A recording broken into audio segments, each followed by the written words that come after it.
Helicopter. Come on! Hey, one helicopter goes by every like 6 weeks. Okay, so welcome to part 2 of our fears of full-time RVing. If you watched, we did a first part that we were going to do one big video, but we covered too many topics and we talked too long. So it got kind of long, so we split it into 2 parts. Take a look and let us know if you have any comments or suggestions, or what you think of some of our concerns, or if anybody out there has some pointers for us, we'll accept them.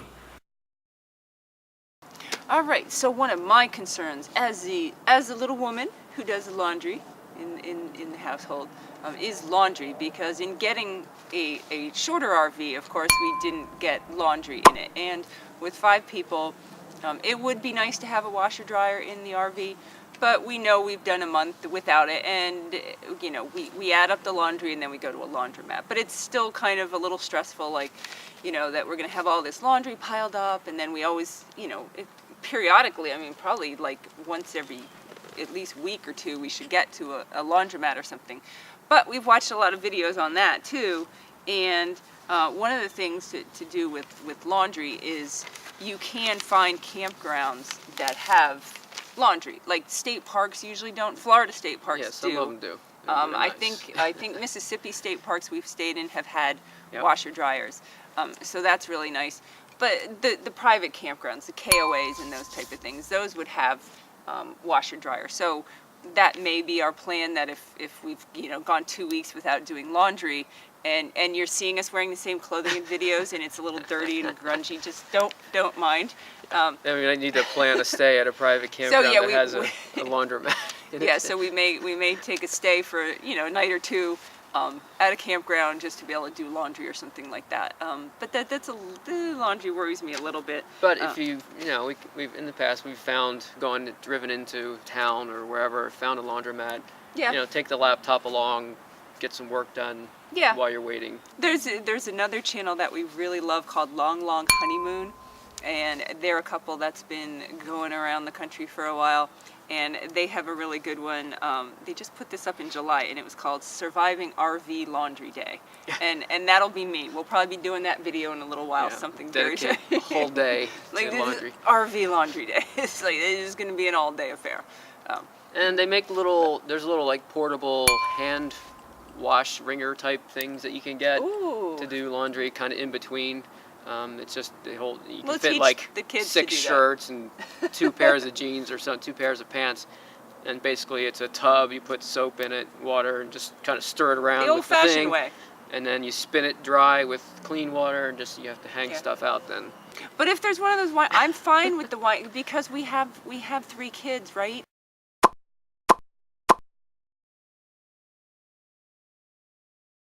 So when they're bored, they need to get that exercise, the arm muscles going. Yeah, and we can do our laundry, and we just like go on a little hike. Yeah, we'll go hiking, and we'll come back. Laundry's done. We'll make it the kids' laundry day. Yeah, why do we have this suffer? Why am I stressing? Yeah, that's an easy one. Let's check that one off the list. Okay, we got it figured out now. We're good on that one. Oh, look, and speaking of children, here comes one now. Hey, it's Makenna. Makenna, we've just explained to everyone how you guys will be doing the laundry for us. Oh, yeah, really? By hand. Come down here. With a washboard down by the river. Now that we have Makenna here with us, she's going to tell us what her concern is for full-time RVing. My concern is like how we're going to set it up so that I can do video editing, because right now we have desktop, like the whole tower computer thing. It's huge. Yeah, it's a pretty powerful computer. Yeah. Fairly fast for editing. Yeah, so like figure what we're gonna set up in there, and it has to be fast enough because what we tape with is like a it's a we're recording in full HD. Yeah. So we want to be able to keep it in full HD through the editing process and upload it to YouTube. So yeah, even on that computer, it still does jam up a little. Yeah, the editor gets bogged down a little bit because it's about a 5-year-old computer. It was really powerful when I built it 5 years ago, but now it's starting to show its age a little bit. But I'm building a new computer for in the RV, which should be about twice as fast. Yeah. And that's one of the things that's tough. We can't really envision how things are going to be set up inside. Yeah. Like what's going to be the workspace for video editing. We have our school. They got to have homeschool set up. Which is actually slightly easier because me and Jarod didn't get materials this time, which is odd because we're in biology, so we just do like virtual labs and stuff. Yeah, there's no textbooks this year. Yeah, everything's online history textbook. Yeah, so that's good for an RV. Yeah. Yeah, it's really all you need is the laptop, a Yeah. dedicated place to sit, and you have your headphones and their keyboard and mouse and all that stuff. So yeah, we have to get the technology figured out so that she has good editing tools and doesn't have to spend too much time doing the editing because she has a lot of other stuff going on. Helicopter. Come on! Hey, one helicopter goes by every like 6 weeks. Alright, so we talked a little bit, we're going to be homeschooling, we're going to have to, be hooked up to the internet a lot. And so that's like a whole nother video. We've researched and stuff on that. But there's a good video on his and her vlogs, and they did something, unlimited mobile internet for the RV. And so his and her vlogs kind of talked about that. Yeah, so we're trying to figure out, there's unlimited data plans just for your phone, and then you can tether your devices through that. Yeah. Or there's like, with Verizon, they have the jetpack that you can get, that's sort of a dedicated hotspot. That looks like something that... And they usually come with more data. Yeah. I think you get a better deal through those. Yeah, that might be the way we go. Multiple devices, and then that way you still have your phone for phone calls and other things if you need it.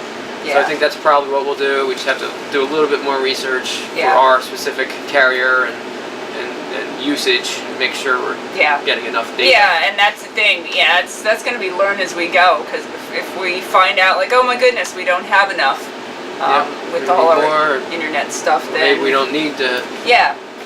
Maybe we don't need 200 gigabytes a month. Maybe 100 is enough. So it's not really a concern as much. It's just kind of one of those things that we'll have to learn as we go and figure that one out. Yeah. So one of our other concerns is how will we all get along, right, Makenna? Yeah. Like, we can all get along with Makenna because Makenna's very sweet and she gets along all the time and she never fights with her brother or sister or anything. But the other two fight more often. Yeah, because they're not here, so we can talk about them. We can talk. They're the ones that are the troublemakers. Well, because they're like, me and Jay are twins, but they are twins, like, their personality is, like, identical. So of course they clash. Yes. They both have very headstrong, I'm always right type personalities, so.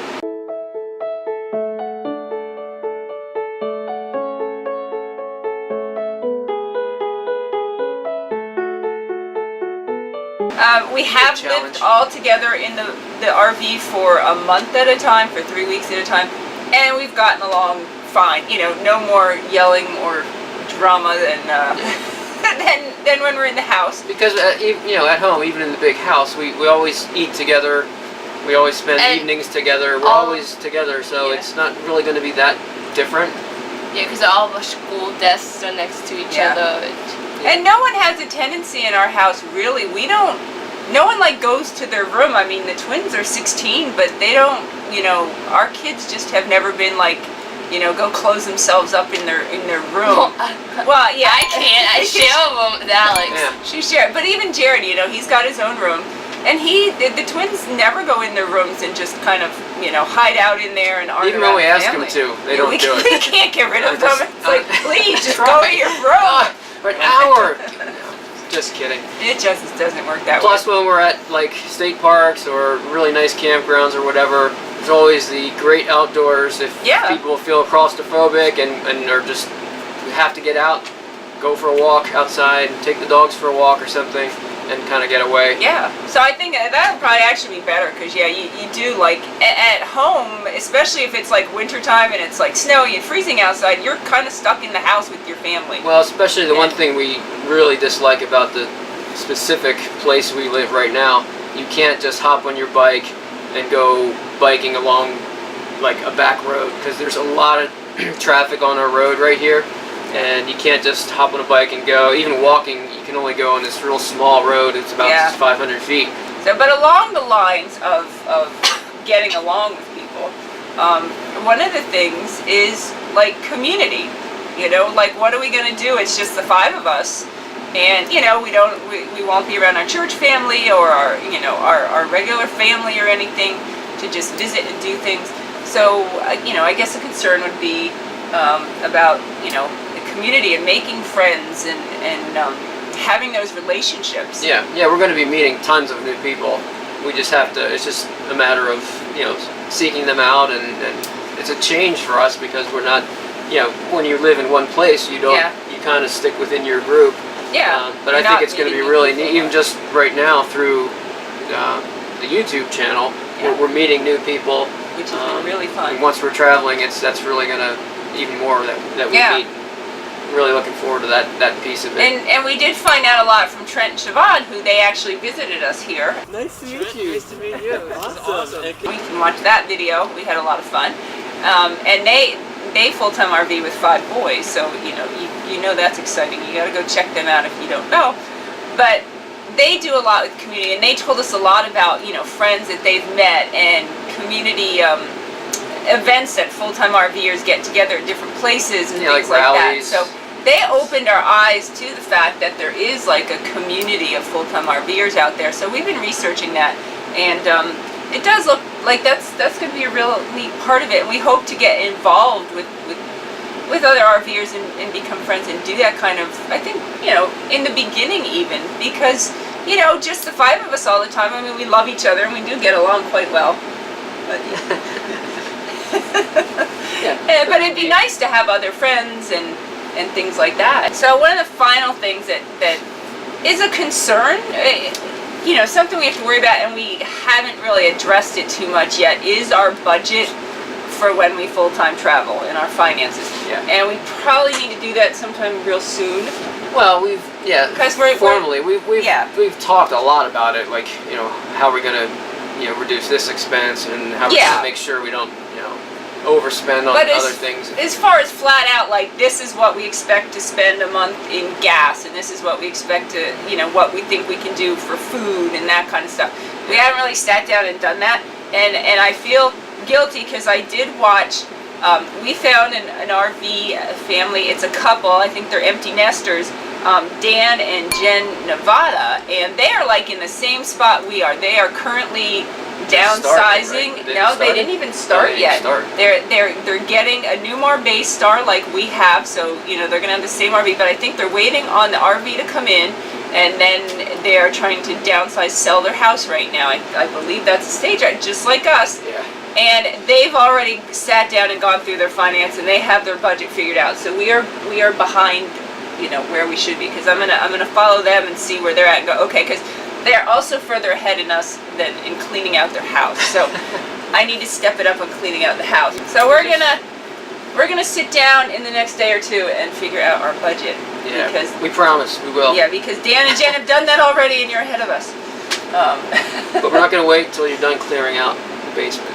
No, we're not waiting till I'm done clearing things, because it looks like it's never happening. Right, so one of the big things that we're really looking forward to is being able to go boondocking, which is when you camp where there's no electrical hookups or water hookups or anything like that, like out in some of the national parks.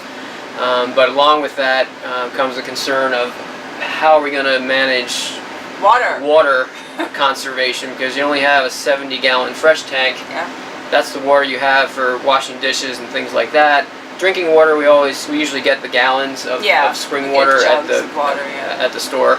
So that's our drinking water. But even just for water for washing dishes, showering, cleaning up, things like that, you have to really manage it and not run out. So that's gonna another learn as you go kind of thing. Yeah, because if you run out of water, then you have to you have to pack everything up and drive somewhere and go get more fresh water. So if we could go 2 weeks without having to get fresh water fill up, that would be fantastic.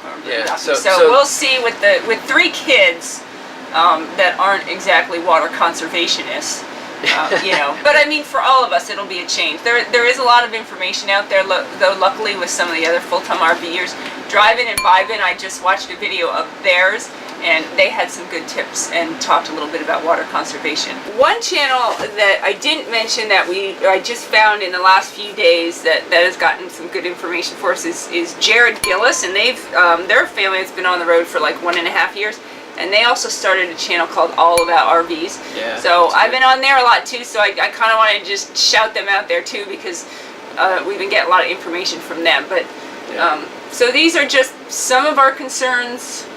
Yeah, and we're so looking forward to going, but we have all these, you know, things that we have to make sure we consider Yeah. and do a little bit of planning. Don't go overboard like Yeah. like I tend to do, but Yeah, to so make sure it's, you know, as enjoyable experience as it can be.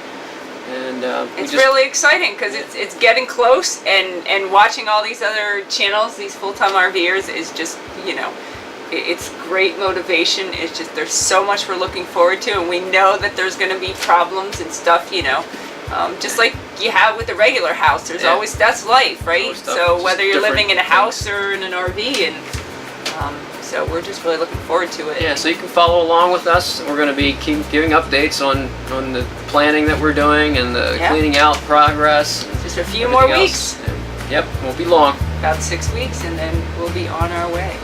So thanks for watching. Remember, Live life to the fullest. bye.